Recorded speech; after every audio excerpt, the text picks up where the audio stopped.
Antonio García Ángel, Colombia, 1972. Es literato, comunicador, egresado de la Pontificia Universidad Javeriana de Bogotá y además de escribir guiones para televisión y artículos de prensa, colaborando con la revista colombiana Soho. En 2004 fue elegido para el programa de maestros y discípulos de la firma de relojes Rolex, lo cual lo permitió contar durante un año con la tutoría de Mario Vargas Llosa. Ha publicado los libros Su casa es mi casa, Recursos humanos, Animales domésticos, El taxista llama dos veces, Que pase lo peor, entre otros. También ha escrito guiones para cine y ha colaborado con diversas revistas culturales nacionales e internacionales. Estamos muy invitados a escuchar el próximo conversatorio que está ahora. Muchas gracias. Antonio, quería hacerte varias preguntas, pero particularmente hay como un elemento que atraviesa toda tu obra, que es el humor. Yo quería preguntarte si es algo que para vos es inevitable o es una decisión consciente, porque a veces pareciera que como que no puedes evitar hacer los chistes que haces y es algo que, digamos, está presente desde Su casa es mi casa hasta Que pase lo peor. Contanos un poquito sobre eso. Bueno, yo creo como Raymond Chandler que el estilo es una emanación de la personalidad y en mi caso pues sí creo que se da. Yo siento que en muchas situaciones, no sé, peleas de pareja, etcétera, dicho el chiste inoportuno y en el momento en el que lo estoy echando ahí como un pedazo de circunvolución cerebral que me está diciendo no lo hagas, no digas eso, pero ya estoy en la mitad de la frase y se sale. Y a mí me pasó una cosa que es como la corroboración de eso un poco, y es que cuando yo escribí Recursos Humanos, pues antes de mostrarle a las personas, yo cuando estaba pues como muy concentrado en el texto, yo estaba muy convencido de que estaba haciendo un libro muy triste y yo me paraba casi que ni me podía parar del escritorio a veces y reptaba hacia la cama como sintiendo que me estaba como carcomiendo una ficción muy agobiante y como muy oscura. Y después la gente se lo empezó a leer y me decía, no, pero está chistosísimo, pero me morí de la risa, pero qué chistoso.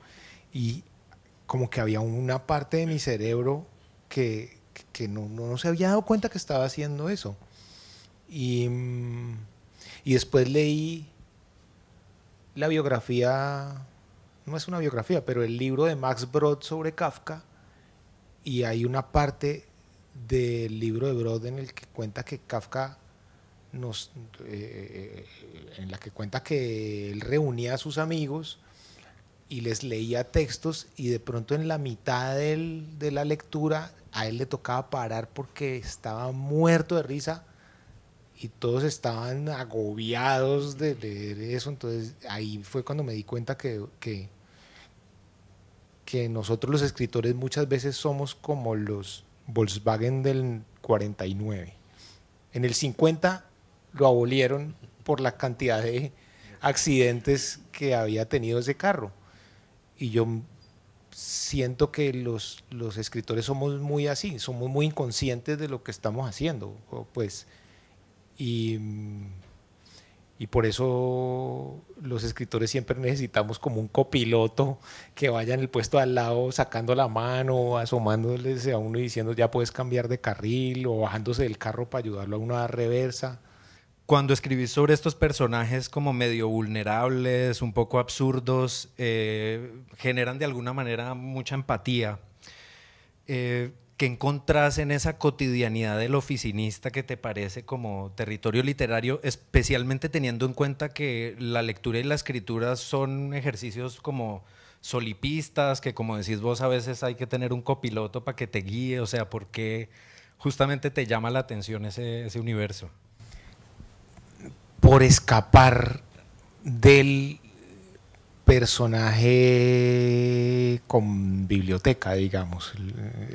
Hasta esta novela novela de Que pase lo peor, yo había sido muy, muy reticente a tener personajes con biblioteca, pues como personajes y como con formación intelectual y con referencias literarias. Me parecía que había como una falsificación un poco de la vida en este tipo de personajes. Siento que el personaje escritor termina volviéndose muy real para el lector e incluso para uno. Y en esa medianía pues del personaje también creo que influye que son personajes como de esa clase media que siempre está como muy amenazada, como que digamos como que esa clase media del oficinista y todo es como la más propensa a la aventura, si se quiere, pues como parecen personajes más fecundos. También porque en esas vidas tan meridianas creo que como que hay una línea recta que uno puede de pronto como a la que le puede introducir un acontecimiento inquietante y ahí empieza la novela. Como que en esa vida previsible, cuando introducís como un elemento ahí de entropía, ese es el comienzo de algunos textos míos que siento que tienen ese startazo, pues. Y sin embargo decías que no hay tan, pues digamos, que no habías usado o pensado ese personaje literario, pero uno lo puede ver también en nuestro Melrose, que también es como un profesor de literatura y que es un cuento pues de animales domésticos.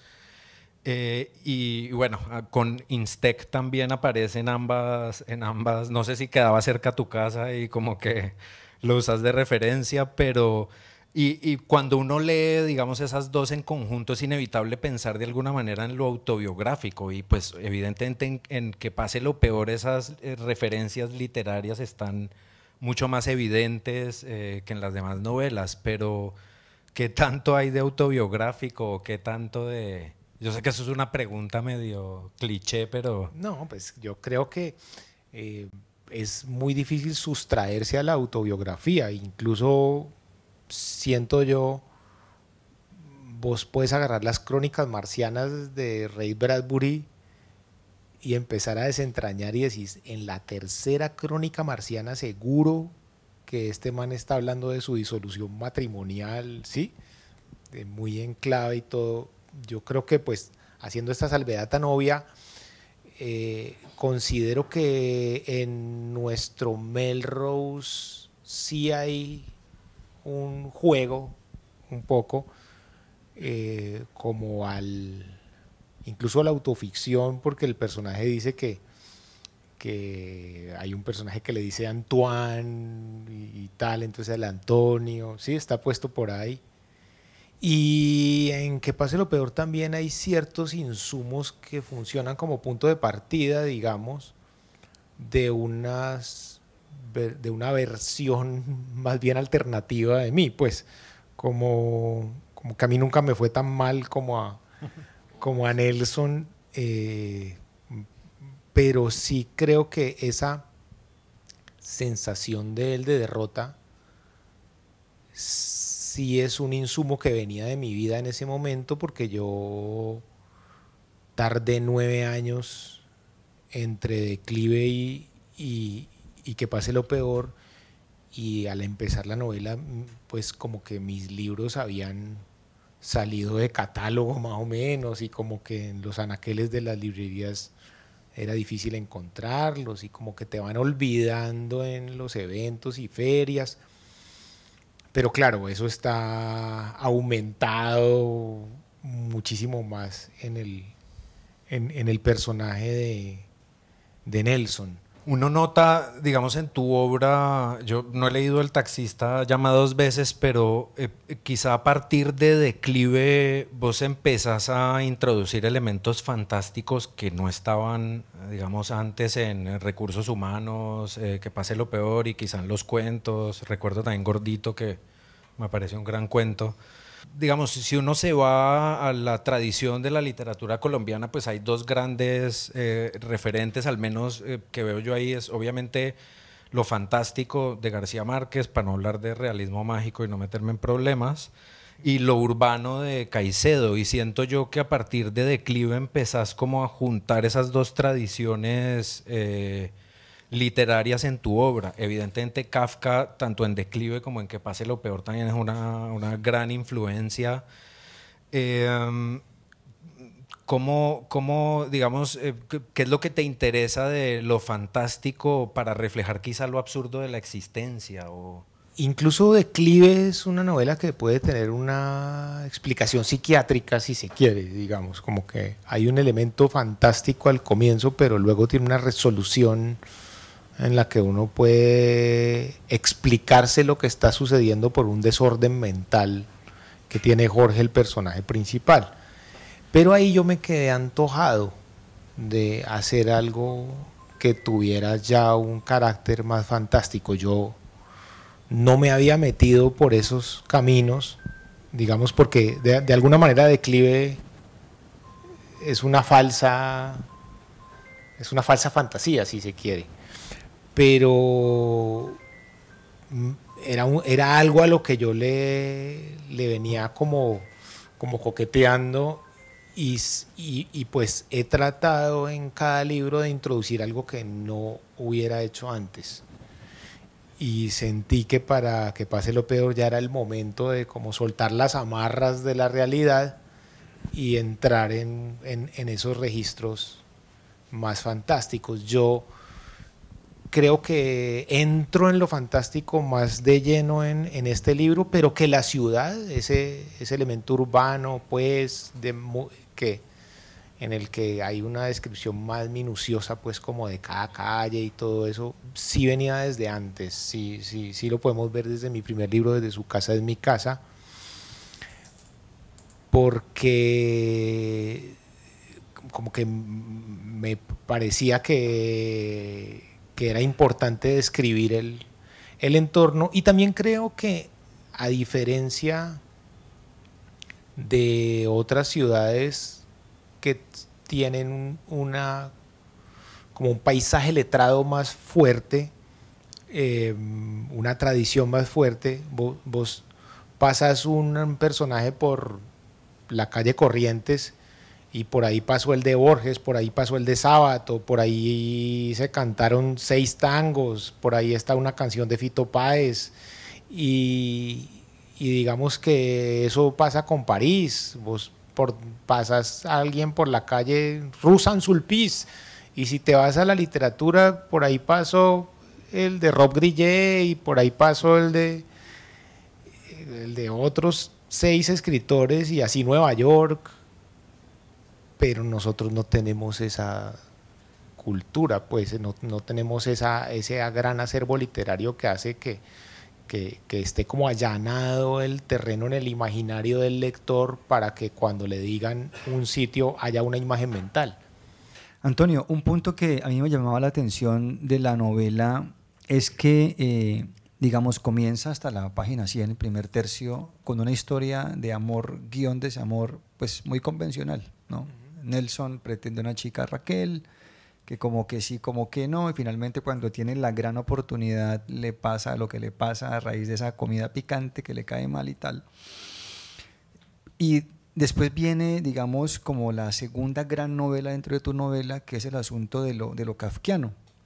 ¿Cómo te pensaste vos como esa bipartición allí? Porque es muy interesante y te saca de onda, digamos, airea lo que sería una novela más de amor o de desamor, pero cuando uno llega al asunto del descubrimiento de Nelson, de Jason Mestizo Jr., sí, allí como que ¿qué pasó aquí? ¿Esto qué? ¿Cómo pensaste vos como ese stop al drama amoroso para saltar a la dimensión de lo kafkiano ahí? Lo que yo sentí que estaba haciendo también se emparenta con textos anteriores, y es que lo que vos tenés que hacer o deberías hacer es sembrar ciertos indicios muy subrepticios dentro de la novela que hacen que cuando aparezca esta ruptura, esa ruptura esté anunciada sin que vos te des cuenta, ¿sí? Es el dispositivo narrativo de las buenas novelas de enigma.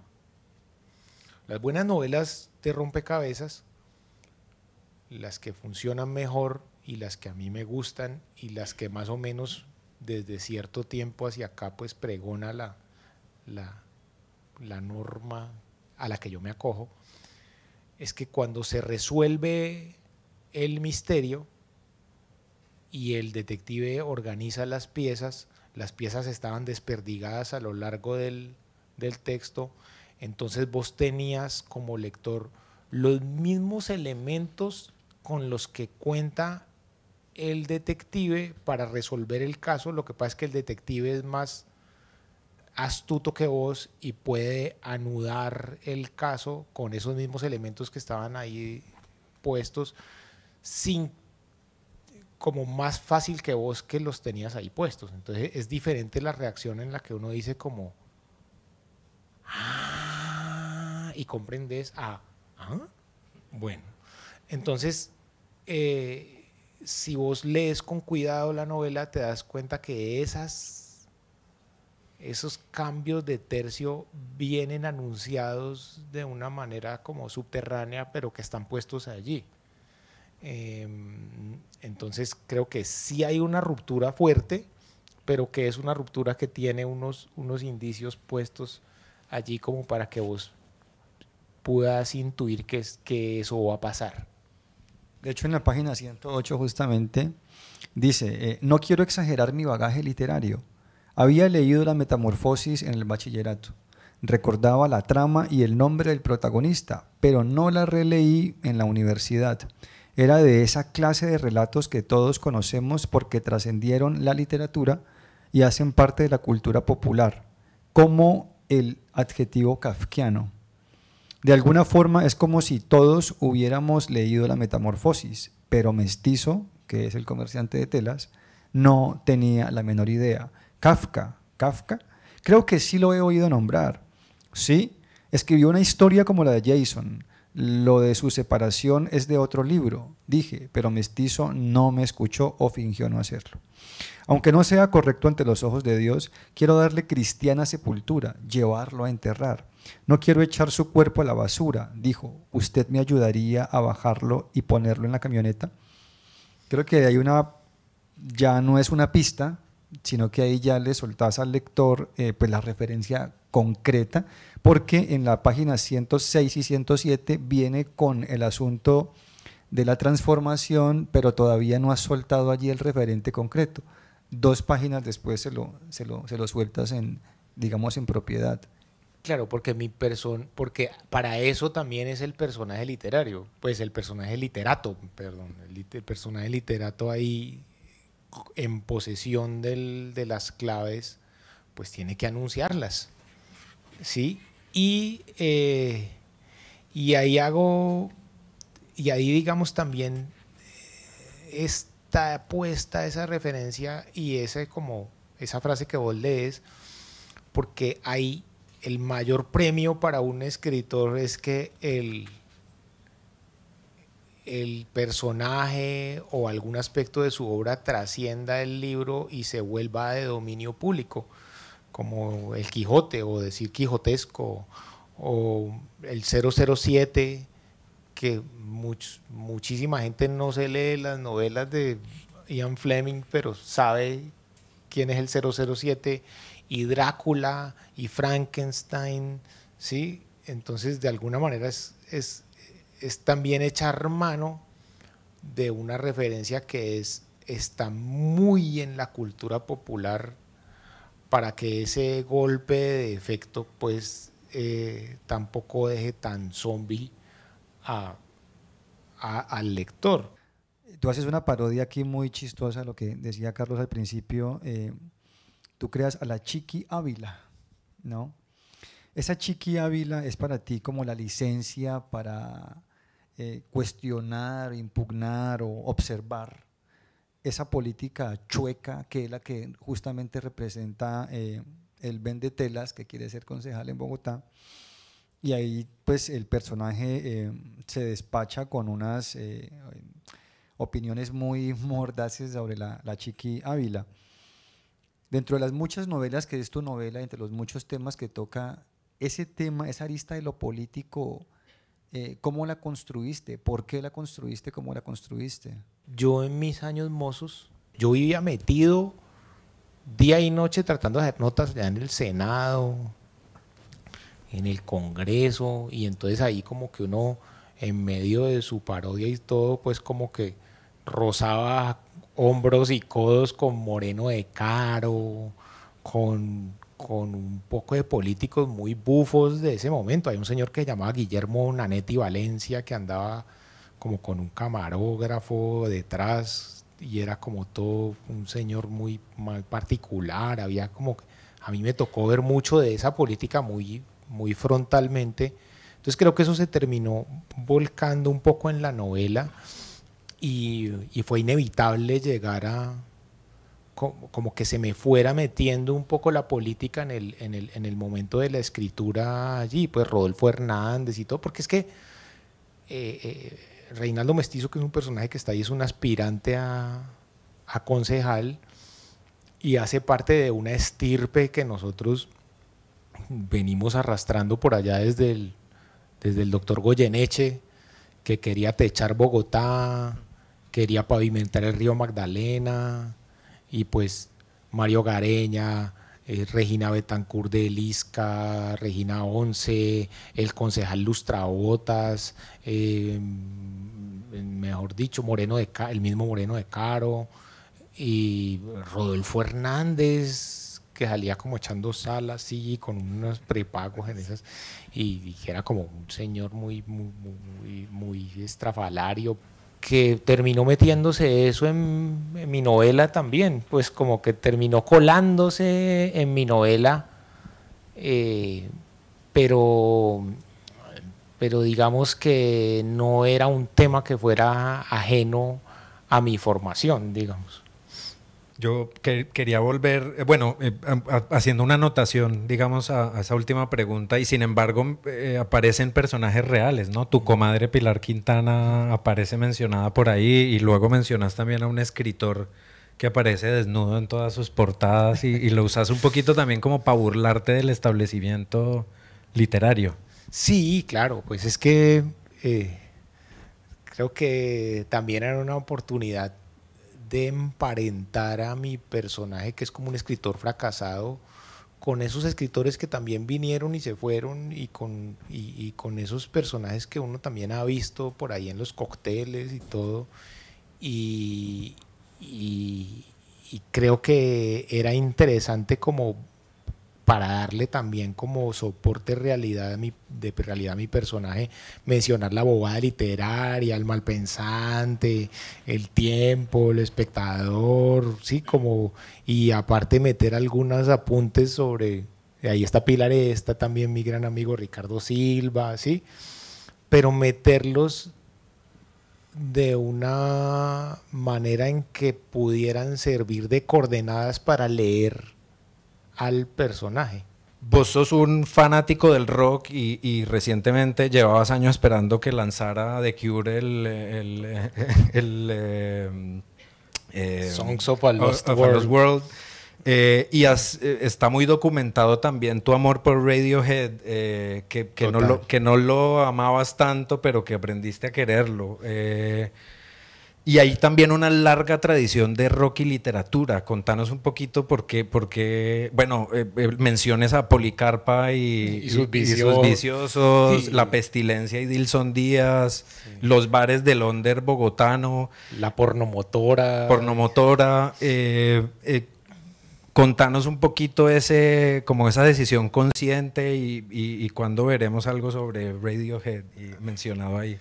Bueno, es que yo trabajé en emisora también, o sea, yo he dado mucha vuelta porque digamos como que la vida real del escritor colombiano, por más que publique en Random, es que tiene que llenar la nevera, entonces pues no, pues digamos como que el volumen de mis ventas tampoco ha dado para eso, ni la frecuencia de escritura mía da para que yo pueda como mantenerme de eso. Entonces yo he dado vueltas y entre todas las vueltas que di trabajé por ahí en la Mega y yo creo que eso fue dejando también una impronta mía que ya traía, pues porque yo me acuerdo que el primer disco que me compró mi papá fue un vinilo de Dynasty de Kiss. Lo compré porque me parecieron chéveres esos señores pintados y de ahí en adelante pues como que he tenido una formación musical pues como soy bastante fan pues y bastante rockero y bastante como pegado de eso y, eh, y es un tipo de literatura, digamos como que hay un tipo de literatura que está muy asociada al rock que a mí me gusta, pero que me parece que está llena de clichés. Está llena de clichés. Uno agarra esos libros como de metaleros y rockeros y eso es, uno les hace así y eso cae un clichererío al piso, pues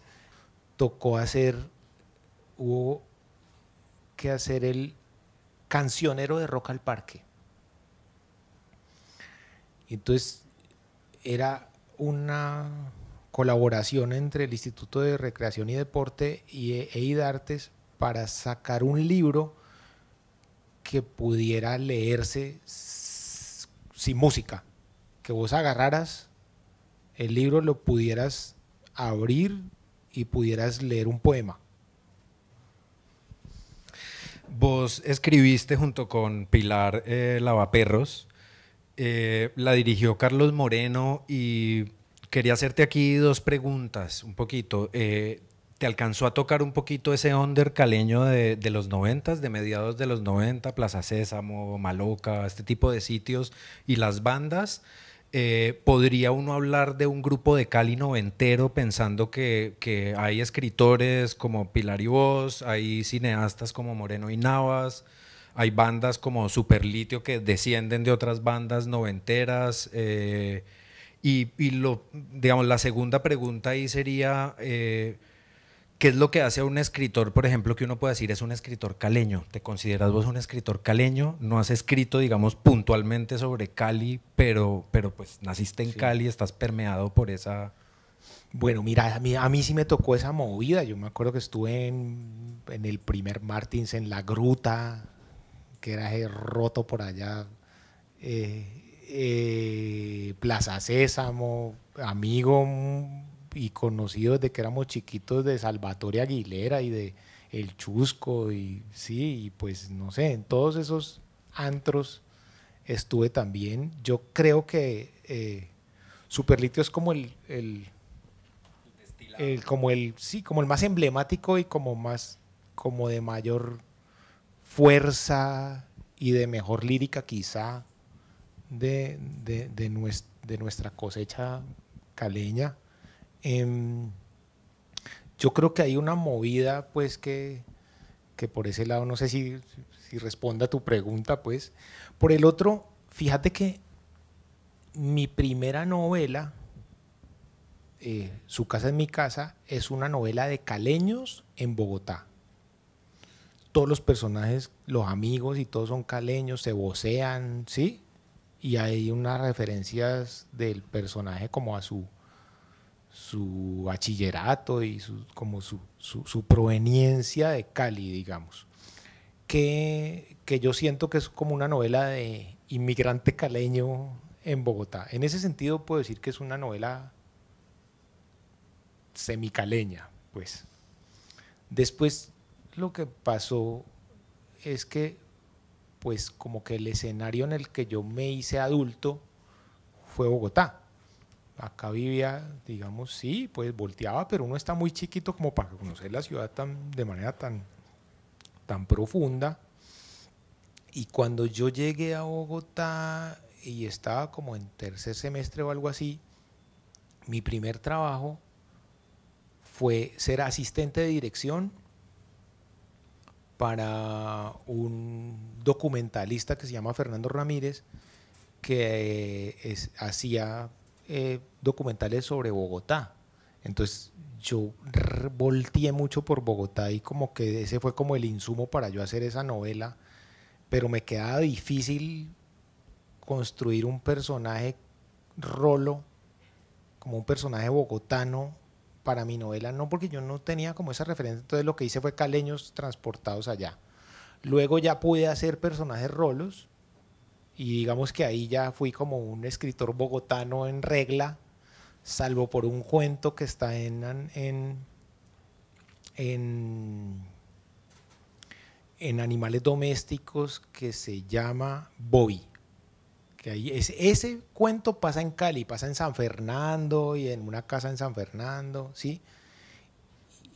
Pero no me sentía como con la fuerza y el conocimiento para hacer una novela caleña. En este momento, la novela que estoy trabajando, que sigue ahorita después de que pase lo peor, ojalá no dentro de 8 o 9 años, sino más pronto, pasa acá en Cali, y creo que voy a cubrir esa deuda porque siento que ya es el momento de hacer una novela caleña, a ver cómo me va.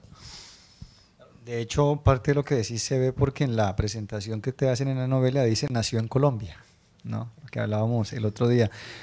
Tenemos ya una última preguntita para pasar a la interacción con el público, y es, finalmente, tú eres escritor, tu personaje intenta ser escritor, con todas las desventuras que le implica no poder ser lo que él quisiera ser. En ese sentido, ¿tuviste alguna intención o alguna idea de plantear ahí el problema de la escritura? ¿O la escritura como problema?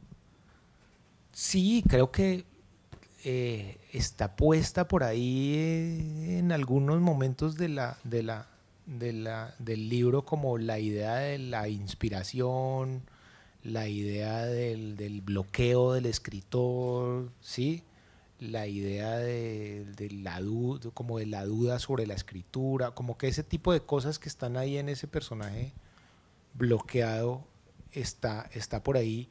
Y también creo que esta novela tiene una alusión como al acto de la escritura. Mi personaje empieza a escribir el texto que luego va a ser, o sea, él empieza a trabajar el manuscrito que luego va a ser la novela, y al final del libro hay como, porque se siente al principio que estamos leyendo un texto que ya fue escrito, pero en el final de la novela el acto de la escritura y el de la lectura se sincronizan en estas páginas que estoy escribiendo en este momento, ¿sí? Que es el final de la novela, está esa materialidad de la escritura que es la aplicación también de todas esas teorías de la metaficción y todo eso que uno ve en la carrera y que muchas veces han generado una especie como de abstracciones autistas muy difíciles de leer, pero que yo traté de aplicar acá de una manera que fuera más hospitalaria para el lector. Me gustaría saber qué otras referencias, tanto en el ámbito nacional como en general en la literatura, impactan en esa manera tan, voy a decir una palabra muy caleña, como tan desabrochada de encarar el arte de la novela. Esa es una pregunta. Y la otra tiene que ver también con otra tara colombiana.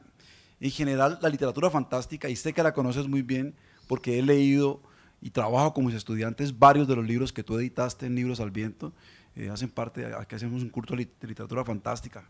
Hablamos ahora de Horace Walpole, por ejemplo, entre otros, ¿no? Y leí tu prólogo.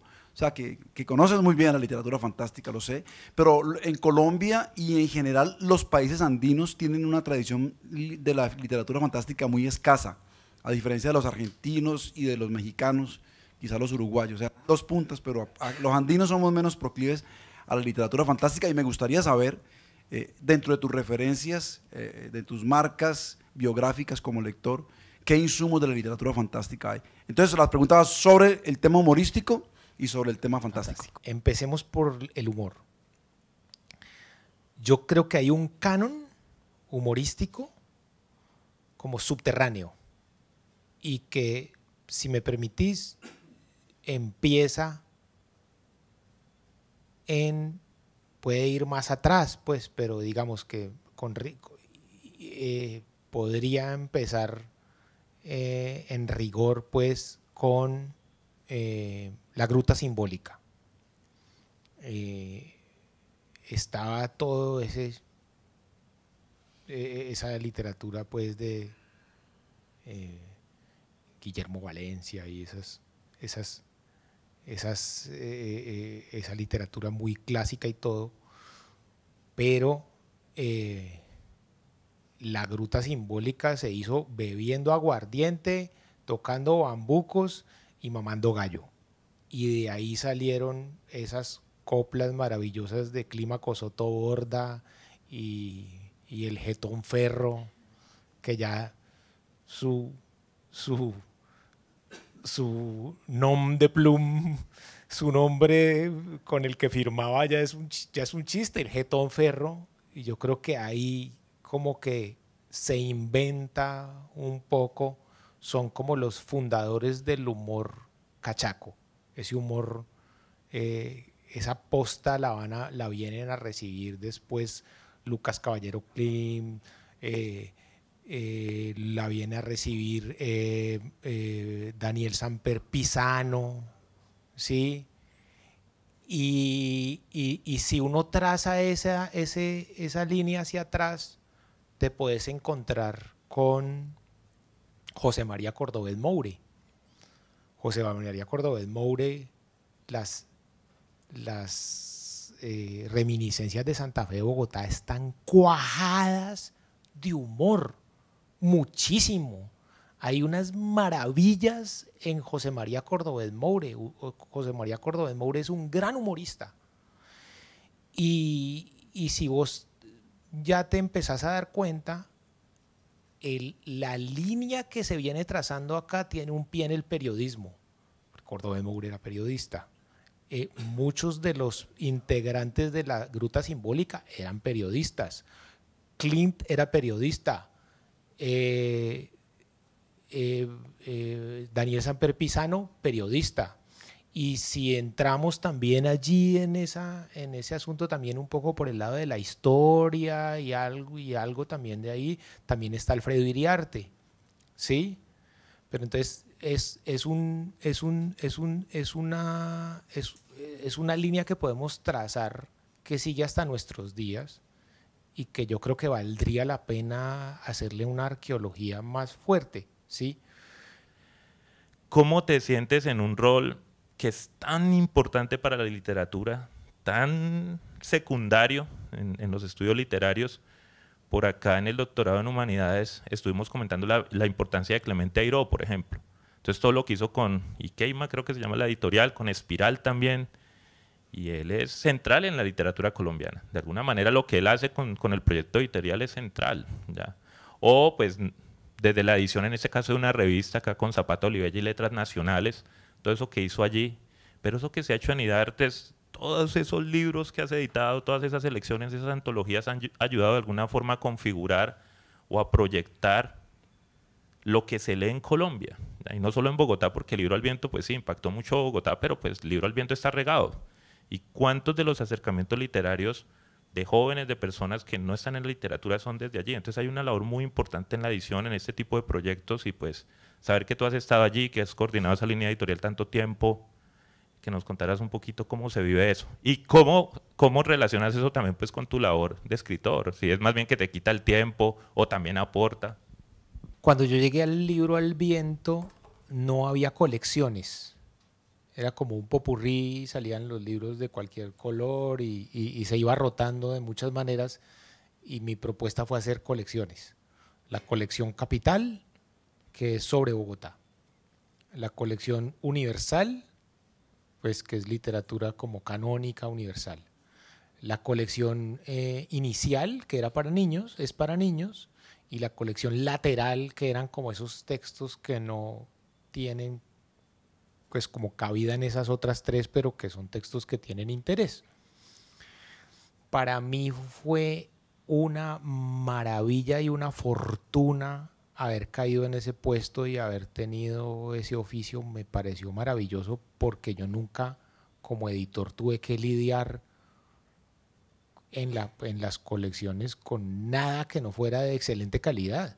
Mientras hay gente que está por ahí corrigiendo a Pepito Pérez para que debute, yo estaba con Balzac, Shakespeare, Maupassant, Italo Svevo, Horace Walpole, en fin, o sea, y eso para mí era maravilloso porque yo solo comercié con buena literatura y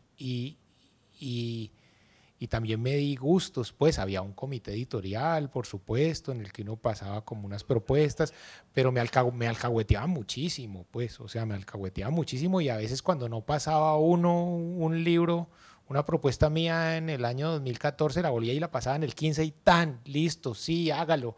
Entonces edité casi que a todos los autores que a mí me gustaban, como mi propio canon, y a veces me di como esos gustos que decía como este cuento me encanta y no está, mandémoslo a traducir, hagamos Sylvie de Gerard de Nerval, sí, hagamos una, y se hacían convocatorias de traductores para que tradujeran a Gerard de Nerval una nueva, entonces eso me dio un gusto maravilloso, como poder escoger poder darme gusto con esos caprichos, pero que no fuera una cosa como muy autista, porque ya el reto venía con hacer un prólogo que pudiera justificar por qué ese libro y por qué ese texto merecía estar en esa colección. Lo que pasa es que cuando estás tratando con esos autores que son clásicos, no tenés mucho pierde, digamos, vas un poco a la fija porque pues sí, von Kleist y todos esos, pero ¿quién te va a decir no edite a von Kleist? ¿Sí?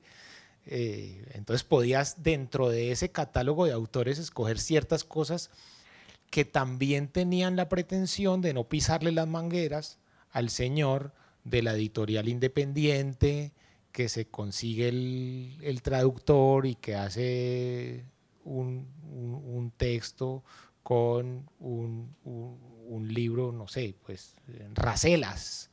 Entonces vos tratás de no entrar ahí pues a sacar un libro al viento que arruine el esfuerzo de un editor independiente que está sacando de su bolsillo, pagando a alguien para que lo haga o comprando una traducción. Entonces pues había que ir con cuidado, pero no escatimar, o sea, no perder para la colección a no sé, Edith Wharton. Pero entonces no vas a sacar La Edad de la Inocencia porque jodes, o Ethan Frome porque le puedes hacer un daño al de las editoriales más chiquitas que está tratando de hacer un catálogo chévere, entonces te vas por los cuentos de terror y todo, entonces cuidas a ese ecosistema editorial porque no les matas ningún libro, pero integras a ese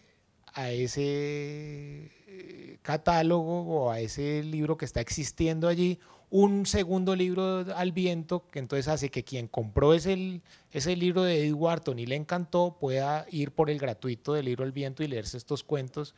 Entonces le complementas la lectura a esa persona sin dañar el proyecto editorial de esos otros. En el caso de la colección Capital fue maravilloso porque a mí me tocaba inventarme un poco el canon, ¿sí?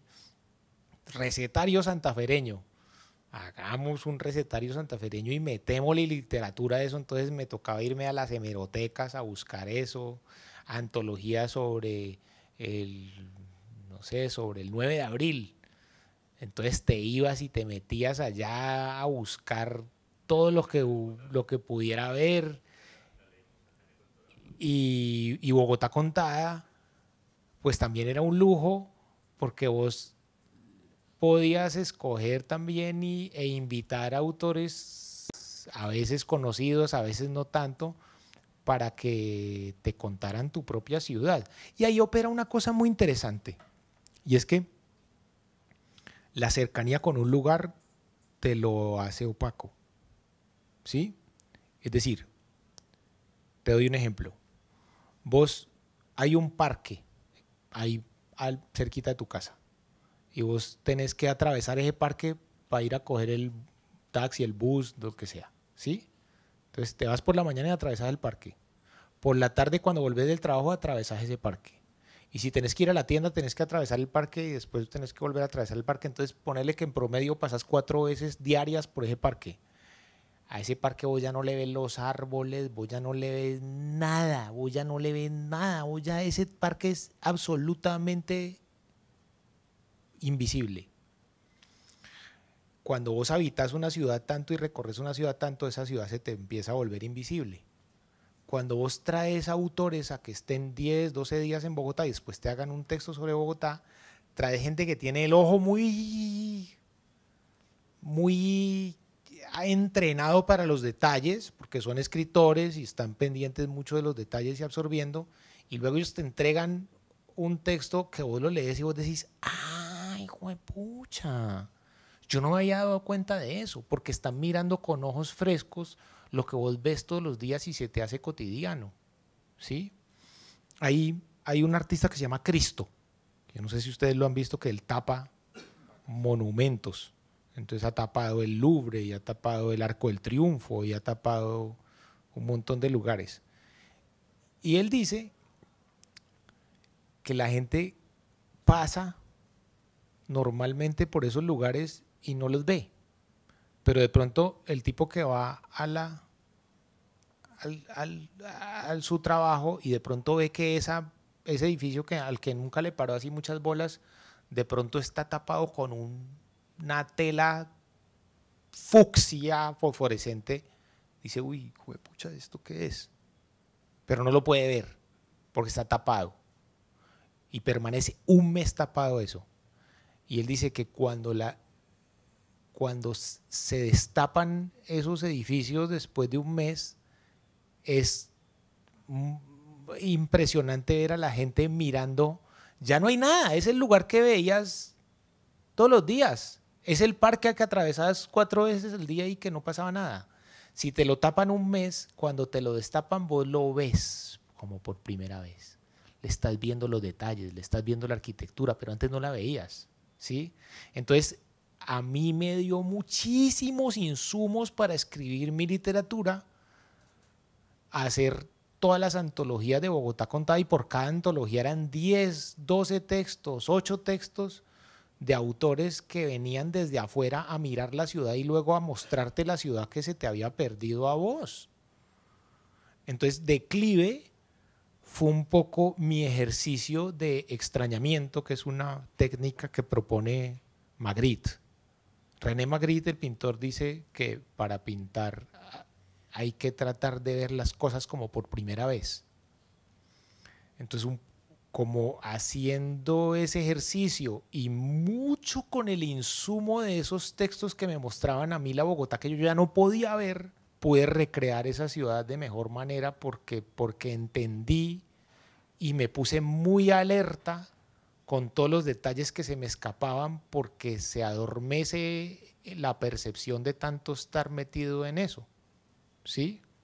Es un poco como esa novela de Juan José Millás, que acaba de sacar libro, que se llama El desorden de tu nombre. No sé si alguien por aquí la ha leído. En El desorden de tu nombre hay un psicoanalista que tiene un paciente pues que viene y le empieza a hablar de que él va a un parque y se encuentra a una señora ahí sola en una banca del parque, que tiene un poco como de cara de tristeza, pero que le encanta. Y él la anima, lo anima a que le hable. Y el tipo dice, llega a la siguiente cita y dice, le hablé. No, es maravillosa, es súper. Y entonces, y él empieza a contar con una fascinación y con un enamoramiento de esa mujer. Y él empieza a darse cuenta que es su mujer. Y a medida que él va perdiendo a su mujer, porque su mujer se está enamorando de él, se vuelve a enamorar de la mujer que ya ni la veía, que ya era, sí, y entonces él es como, pucha. Pero él no puede cortar eso, porque cada vez que viene el paciente, él se enamora más de la mujer de la que ya no quería, Él no puede cortar eso, pero al mismo tiempo sabe que la está perdiendo. Entonces es un poco como que la mirada de alguien más te ilumina la mirada que vos ya no puedes tener. Y a mí eso me pasó con Bogotá Contada y agradezco muchísimo el insumo que me dio Bogotá Contada para, aparte de toda la colección Capital, pues porque me tocaba también, aparte de hacer Bogotá Contada, como te digo, publicar a, no sé, Pedro María Ibáñez, Jiménez, todos esos cronistas de Bogotá y todos esos escritores de Bogotá me volvieron a mostrar a mí a Bogotá y me permitieron a mí contar Bogotá.